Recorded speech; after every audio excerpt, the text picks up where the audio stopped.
हरेक मान्छेको लाइफमा चाहिँ कुनै न कुनै स्पोर्ट चाहिँ खेलिराख्नु पर्छ जस्तो लाग्छ। म आफै पनि स्पोर्ट पर्सन हुनाले मलाई यो कुरा चाहिँ एकदम धेरै इम्पोर्टेन्ट लाग्छ, किनभने स्पोर्टले चाहिँ हामीलाई एक्टिभ, हेल्दी, स्ट्रङ माइन्डेड र गोल ओरिएन्टेड पर्सन बनाउँछ। त्यसैले म आज बिहानै उठे, आफ्नो ल्याम्बोर्गिनी फरारी बोकेर एउटा खुट्टाले पेडल चाल्दै ग्राउन्डतिर लागे। सुरुमा मैले बच्चाहरूलाई वार्म अपमा जगिङ र स्ट्रेचिङ गराएँ। त्यसपछि मैले बच्चाहरूलाई डिभाइडेड गरेर मङ्की खेलाएँ, जसले अर्को शब्दमा रोन्डो पनि भनिन्छ। आजको सेसनको मेन मोटिभ भने चाहिँ पासिङ र सपोर्टिङ थियो, जुन चाहिँ मङ्की खेल्दा यो कुरामा एकदम धेरै इफेक्टिभ हुन्छ। यसमा पासिङ र सपोर्टिङ बाहेक डिसिजन मेकिङ र डिफेन्सिभ कसरी गर्ने भनेर पनि सिकिन्छ।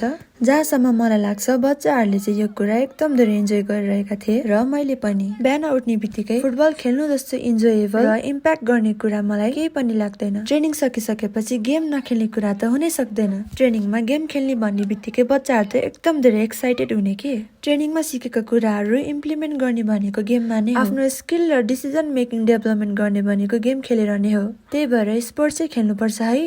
यस्तै भिडियो हेर्नको लागि मलाई फलो गरिदिनु होला र सेयर पनि गरिदिनु होला। Thank you, by by.